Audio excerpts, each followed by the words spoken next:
ఈరోజే బుధవారం వినాయకుడికి ఎంతో ప్రీతికరమైన రోజు. సంకటాలను తొలగించే ఆ వినాయకుడిని పూజించే విశేషమైన రోజు. ఈరోజు ఈ కథను వింటే చాలు, సమస్యలన్నీ తొలగిపోయి ప్రతి పనిలో మీదే విజయం కలుగుతుంది.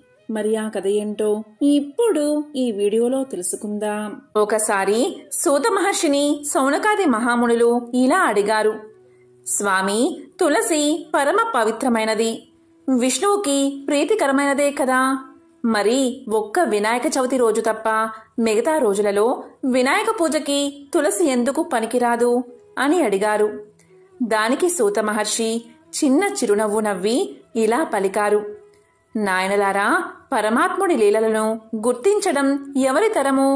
ఆ పరబ్రహ్మ ఎప్పుడు ఏ నాటకం నడిపిస్తాడో దాని ఫలితమేమిటో ఆయనకు తప్ప అన్యులకు గ్రహించ సఖ్యం కాదు.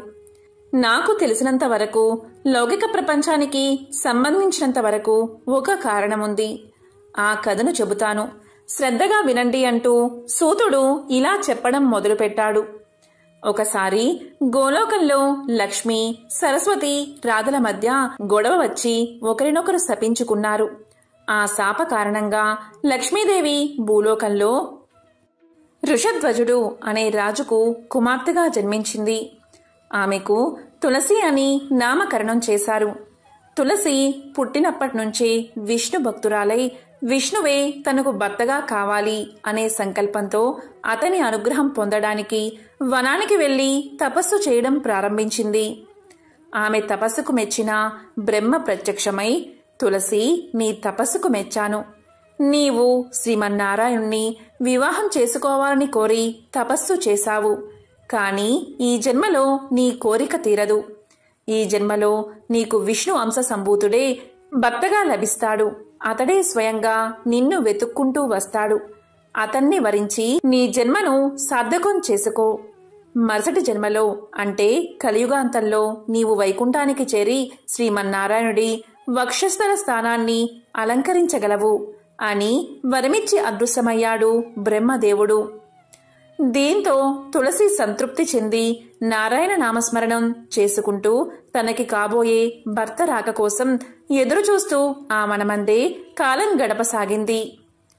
కాలం ఇలా గడిచిపోతూ ఉండగా కొంతకాలానికి ఆ వనంలోనే ఉంటున్న మునీశ్వరులు కొందరు వినాయక వ్రతాన్ని చెయ్యాలి అని సంకల్పించుకున్నారు. ఆ మునీశ్వరులు వ్రతానికి కావలసిన సంభారాలన్నీ సమకూర్చుకుని మట్టితో వినాయకుణ్ణి చేసి తీసుకురావడానికి సమీపాన ఉన్న నదీ తీరానికి బయలుదేరి వెళ్లారు. వారు తులసి నివసించే కుటీరం ముందు నుంచే విఘ్నేశ్వరుడి స్తోత్రాలు పారాయణం చేసుకుంటూ నదివైపు సాగిపోతూ ఉంటే ఆ స్తోత్ర పారాయణం తులసిని విశేషంగా ఆకర్షించింది. అయితే అప్పటికే మునులు ఆ వనంలోనే చెట్ల మధ్య కనుమరుగై పోవడం వల్ల ఆ వివరాలు తెలుసుకోవడానికి తులసి వారి రాక కోసం కుతూహలంగా ఎదురు చూడసాగింది. మునీశ్వరులు నదీ తీరానికి చేరుకుని నదిలో పవిత్ర స్నానాలు ఆచరించి ఆ తరువాత వేదోక్తంగా నదిలో నుంచి మట్టిని తీసి వేద పఠనం చేస్తూ మట్టితో వినాయకుణ్ణి తయారు చేశారు. ఆ తరువాత వేద మంత్రాలతో ఊరేగింపుగా వినాయకుణ్ణి తీసుకుని ఆశ్రమ ప్రాంతానికి బయలుదేరారు. వారి రాక కోసం ఎదురు చూస్తున్న తులసి భక్తిభావంతో వారిని అనుసరించింది. మునులు ఆశ్రమ ప్రాంతంలో ప్రత్యేకంగా నిర్మించిన చలువ పందిరి కింద ఉచిత ఉన్నత ఆసనం మీద వినాయకుడి ప్రతిమను ఉంచి ధ్యాన ఆవాహనాది షోడశోపచార విధాన క్రమంతో వినాయక పూజ చేయడం ప్రారంభించారు. ఆ మునీశ్వరులు ఆ చుట్టుపక్కల నివసించే శ్రామిక జనులందరూ వినాయక వ్రతాన్ని చూడడానికి, పూజ తర్వాత తీర్థ ప్రసాదాలు స్వీకరించడానికి అక్కడికి వచ్చారు. అప్పుడు మునులు ఆ జనులందరికీ వినాయక తత్వాన్ని విశదం చేస్తూ ఒక ముని ఇలా అన్నాడు, నాయనలారా, వినాయకుడు సాక్షాత్తు ఆ పరబ్రహ్మ అవతారమే. విష్ణువు అంటే వ్యాపించినది అని అర్థం. అంటే సర్వత్రా ఉండేది. ఇందుగలడు ఇందు లేడని సందేహం వలదు. చక్రి సర్వభగతుండు అన్నట్లు ఆ విష్ణువే పృథ్వీ రూపాన్ని దాల్చాడు. ఆ ప్రకృతిలో పురుషుడైన పరమేశ్వర తత్వం చేరడం వల్ల పరబ్రహ్మ ఈ విఘ్నేశ్వరుడుగా రూపంగా అవతరించాడు. కనుక విష్ణువు ఇతడే, శివుడు ఇతడే, శివకేశవులకు మూలమైన ఆ పరబ్రహ్మం కూడా ఇతడే అని వివరించి చెప్పాడు. విష్ణువే విఘ్నేశ్వరుడు అన్న భావం తులసి మదిలో బలంగా నాటుకుపోయింది. బ్రహ్మ వరాన్ని అనుసరించి ఈ జన్మలో విష్ణు అంశ సంభూతుడు తనని వెతుక్కుంటూ వచ్చి వివాహం చేసుకోవాలి. తులసి అలాగే భావించి తానున్న స్థలం, సమయం, సందర్భం గ్రహించకుండా మోహావేశంతో పరిగెత్తుకుంటూ వెళ్లి విగ్రహ రూపంలోనే విఘ్నేశ్వరుణ్ణి సమీపించి, స్వామి, జన్మ జన్మలకు నీవే నా భర్తవి, నేనే నీ అర్ధాంగిని, నన్ను అనుగ్రహించు, వరించు, ఇదిగో నా వరమాల అంటూ తన్మయత్వంతో పూలమాల తీసి వినాయకుడి మెడలో వెయ్యబోయింది. మరుక్షణం వినాయకుడి అభయహస్తం నిజ రూపాన్ని దాల్చి మాల వేస్తున్న తులసి చేతిని పట్టి వారిస్తూ ఇలా అన్నాడు. ఆగు తులసి, మోహావేశంతో తొందరపడకు, నేను నీ భర్తని కాదు అని వారించాడు.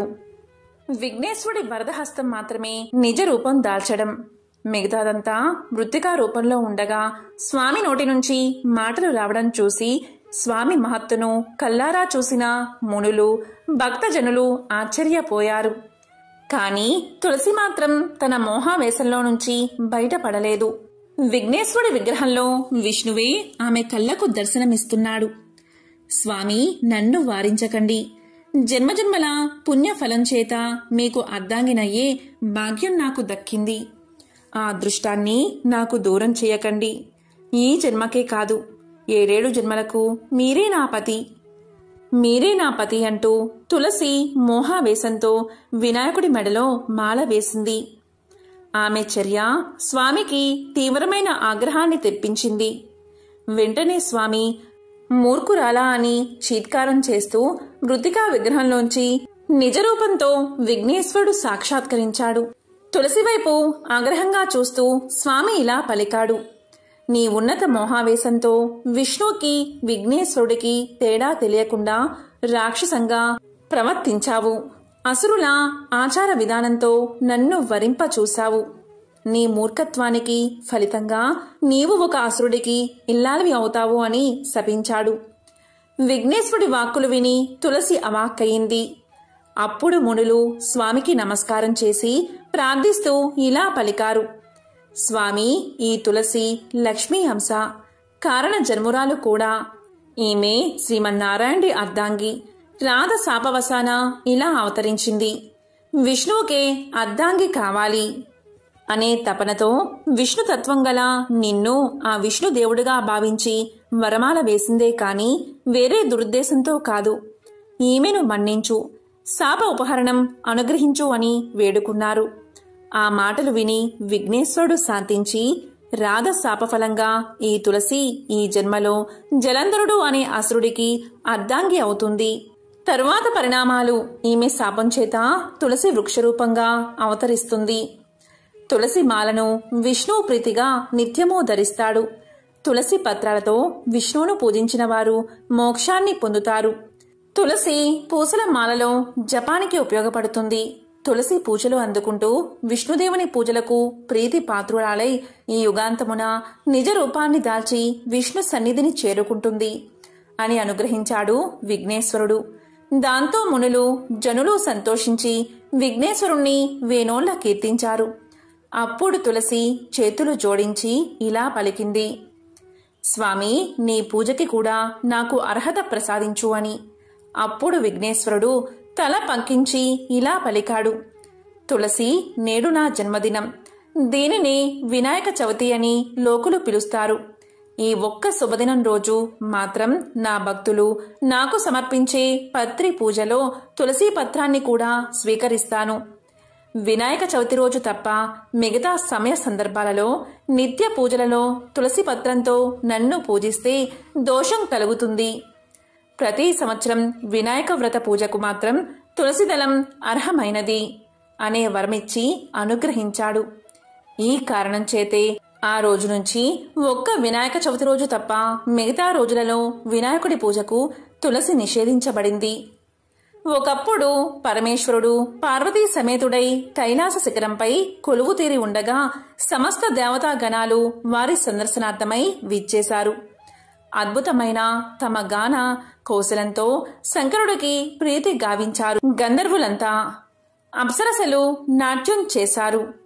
కొందరు మునులు నేత్రాలతో ధ్యానించసాగారు. మరికొందరు గౌరీ వల్లభుణ్ణి మానసిక ఉపచారాలతో పూజించారు. వశిష్ఠ, వామదేవ, జమదగ్ని, భరద్వాజ, గౌతమ మునీశ్వరులంతా వివిధ స్తోత్రాలతో స్తుతించారు. అప్పుడు శివుడి తలపై ఉన్న శేషుడు ఇలా అనుకున్నాడు, ఈ 3 లోకాల్లోనూ నేనే శ్రేష్ఠుడిని. అందుకే శివుని శిరస్సుపై ఉన్నాను. భూభార సామర్థ్యం నాకు కాక ఎవరికీ లేదు. నా జాతికి చెందిన వాసుకినే కవ్వపు తాటిగా చేసుకుని దేవతలు, రాక్షసులు అమృతాన్ని సిద్ధింపచేసుకుని అమరులు అయ్యారు. కనుక నాకంటే ఉత్కృష్టమైన వారు ఎవరూ లేరు అన్న అహం అతనిలో కలిగింది. శివుడు శేషుని మనో అభీష్టాన్ని తెలుసుకుని ఆగ్రహ ఆవేశుడై తనపై ఉన్న శేషుణ్ణి తీసి నేలపైకి విసిరి కొట్టాడు. అప్పుడు శేషుని యొక్క ఒక్కొక్క శిరస్సు 10 భాగాలై మూర్ఛిల్లిపోయి మరణించిన వాడివలే పడిపోయాడు. ఇలా ప్రాణమాత్ర వశిష్ఠుడైన శేషుడు దుఃఖిస్తూ తనలో తాను ఇలా అనుకున్నాడు, త్రైలోకేశ్వరుడు అయినటువంటి ఈ శివుడికే శిరో అలంకారం అయినప్పటికీ ఇటువంటి దురవస్థ కారణం చేత రెక్కలు విరిగిన పక్షులా ఎటూ కదలలేకుండా ఉన్నాను. నన్ను రక్షించి సేద తీర్చేవారు ఎవరు?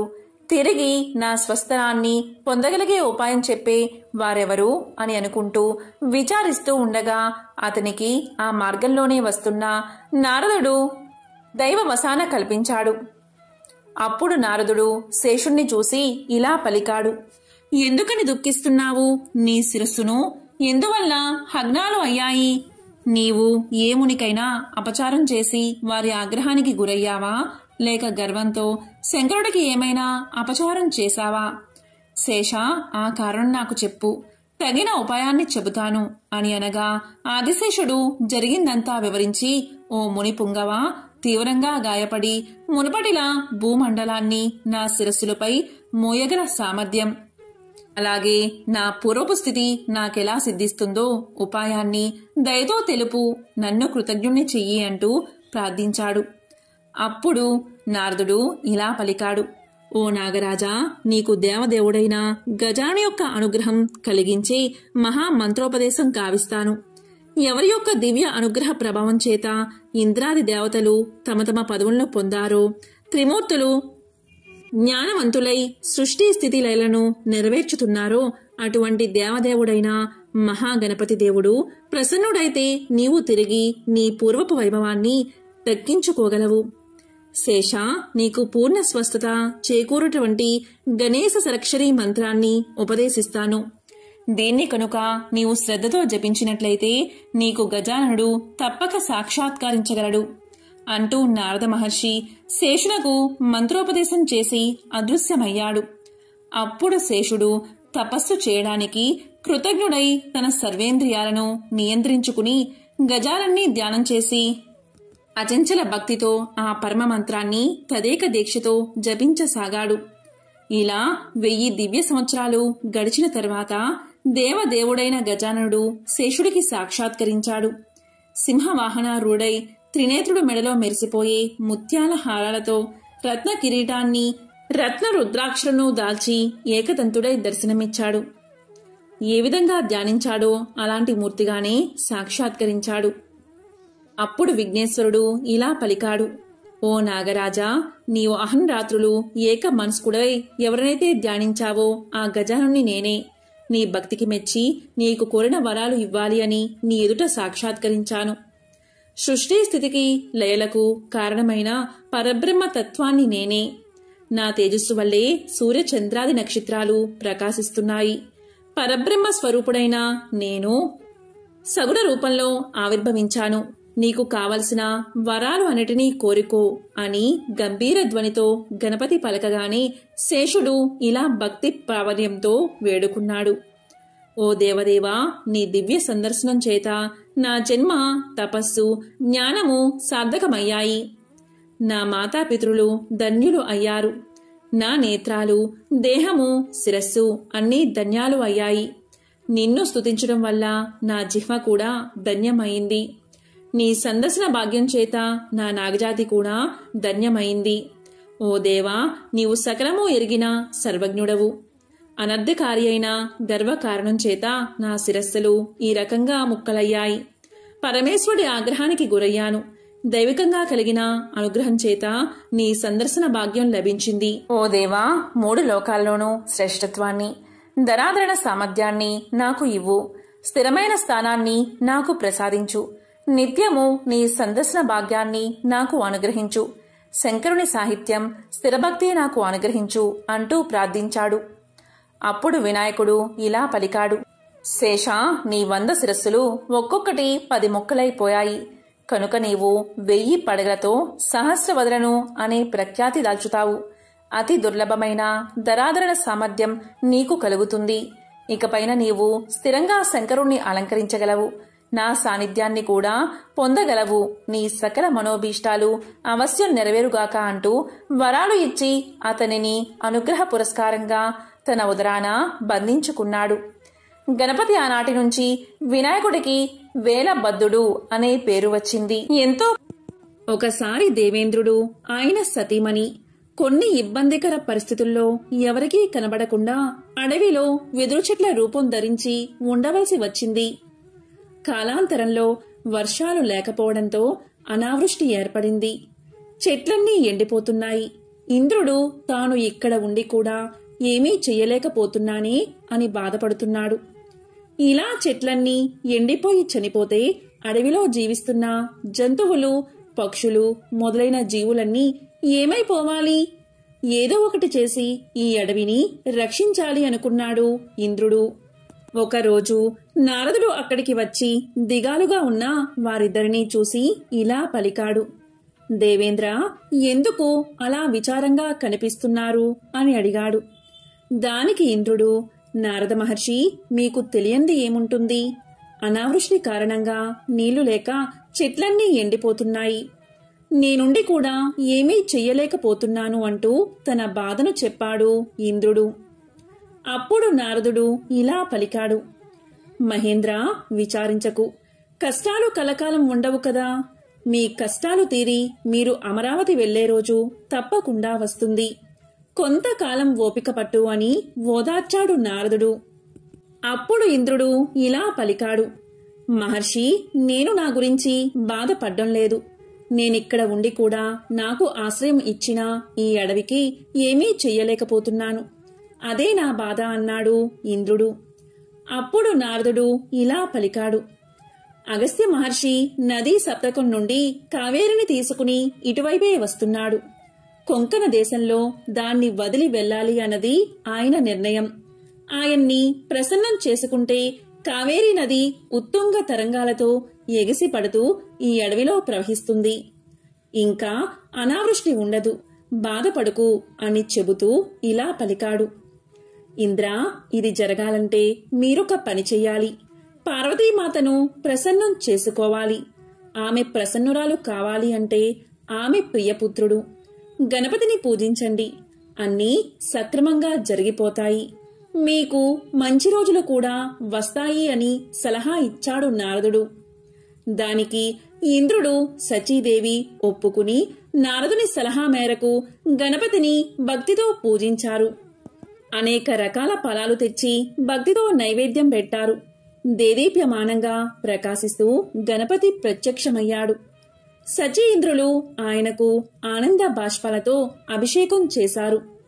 సంతోషించిన గణపతి ఇలా పలికాడు. దేవేంద్ర, నీకేం కావాలో అడుగు అన్నాడు.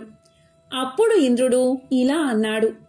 గణాధ్యక్ష, మాకు ఆశ్రయం ఇచ్చిన ఈ అడవి అనావృష్టి కారణంగా బాధపడుతుంది.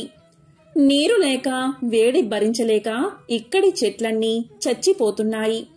పుష్కలంగా ఉండే నీటి ప్రవాహాన్నిచ్చి వీటిని కాపాడు స్వామి అని ప్రార్థించారు. అప్పుడు వినాయకుడు ఇలా పలికాడు. దేవేంద్ర, స్వర్గలోకమా భూలోకమా పాతాళమా, ఎక్కడి నుండి జలధార కావాలో చెప్పు అన్నాడు. దానికి సచీ ఇంద్రులు, స్వామి, పరమేశ్వరుడంతటివాడు అగస్త్య మహర్షి. ఆయన కైలాసం నుండి కావేరీ నదిని తీసుకుని వస్తూ ఉన్నాడు. అది చాలా పవిత్రమైన జలం. దాన్ని ఇక్కడ ప్రవహింపచేస్తే అడవంతా సంతోషిస్తుంది అన్నారు. ఆ మాటలు విని దేవేంద్రుడి కోరిక తీరుస్తాను అని చెప్పి అదృశ్యమయ్యాడు గణపతి.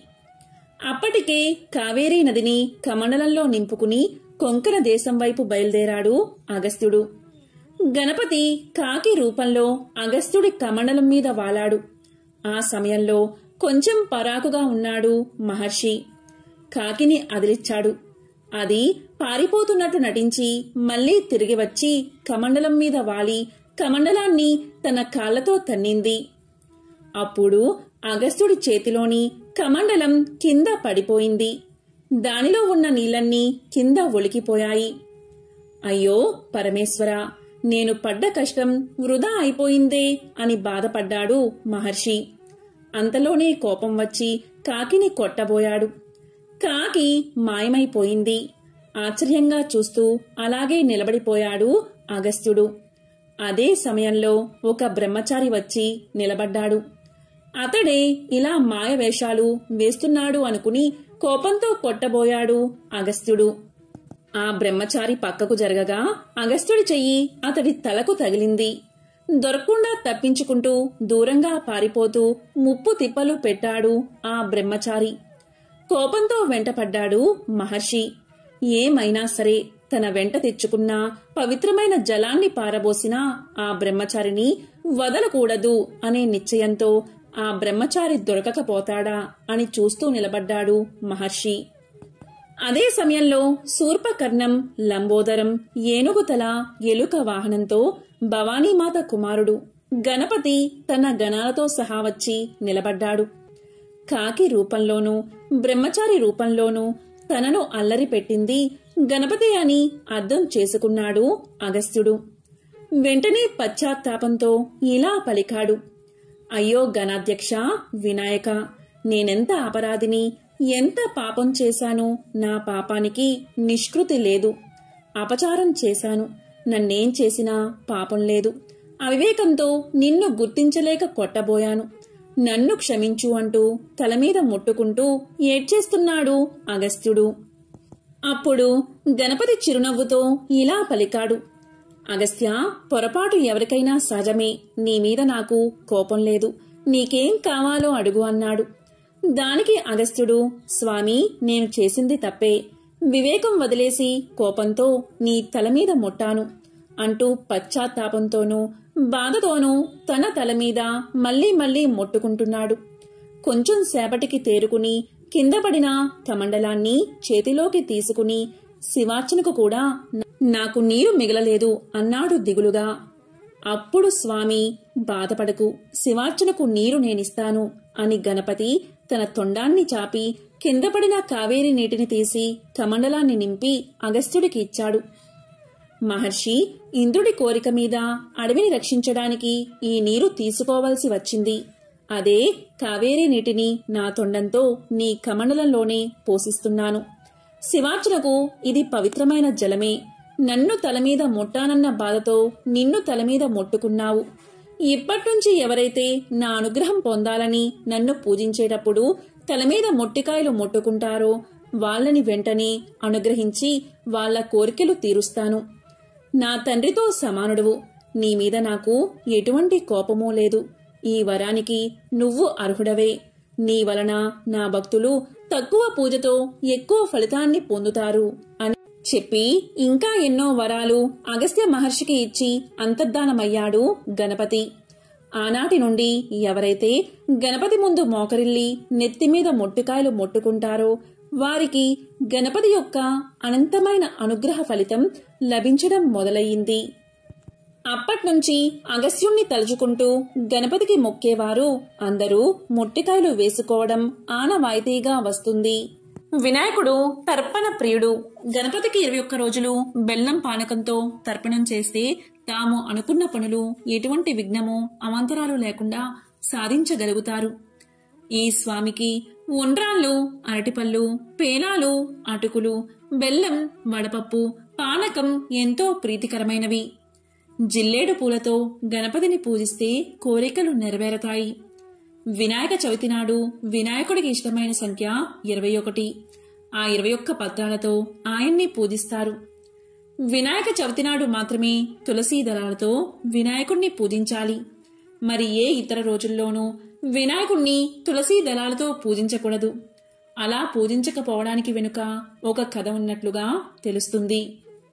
ఒకసారి వినాయకుడు తపస్సు ఆచరిస్తున్న సమయంలో తులసి ఆయన పట్ల మరలుకుని ఆయన తపాన్ని భంగం చేసింది.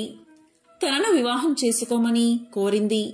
ఆమె కోరికను నిరాకరించినప్పటికీ ఆమె తన కోరికను పట్టుదలను విడవకపోవడంతో ఆగ్రహం చెందిన గణేశుడు ఆమె రాక్షసుణ్ణి భర్తగా పొందుతుందని, వృక్షరూపం పొందుతుందని శపిస్తాడు. అప్పుడు తులసి తన తప్పును తెలుసుకుని క్షమించమని ప్రాధేయపడుతుంది.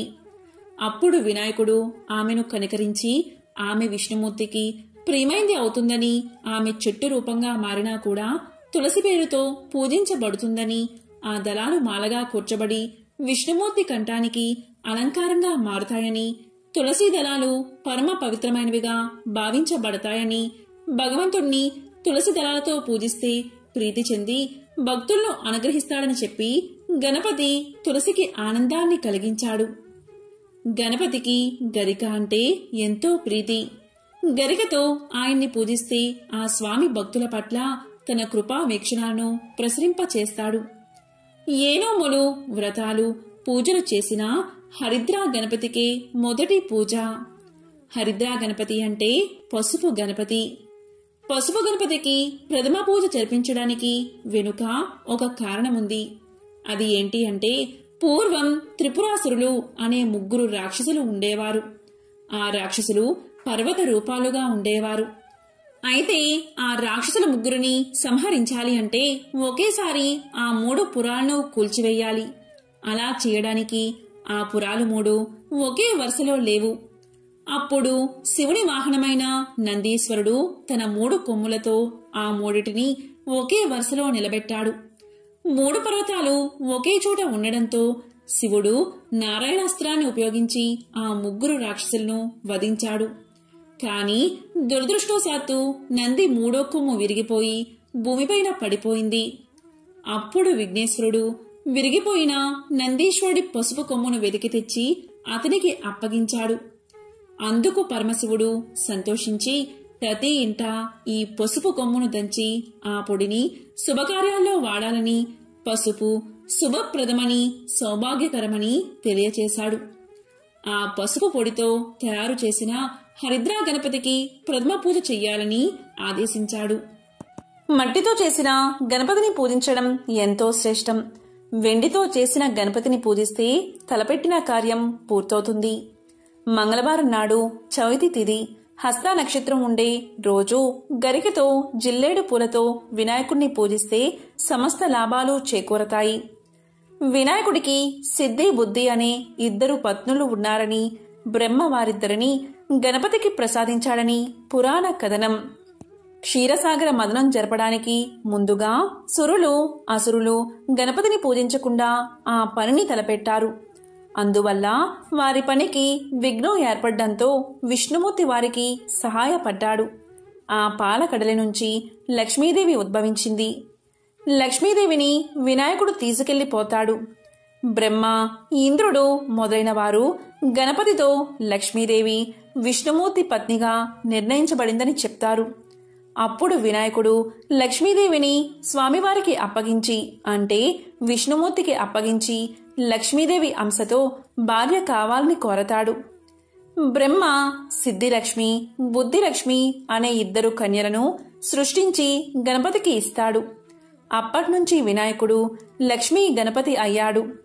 గజాననుడు, లంబోదరుడు, విఘ్న నాయకుడు, ఏకదంతుడు, నాట్య గణపతి, వినాయకుడు, మూషిక వాహనుడు, గణనాయకుడు, ఉమాసుతుడు, విఘ్నేశ్వరుడు మొదలైన ఎన్నో పేర్లతో స్వామి పూజించబడుతున్నాడు.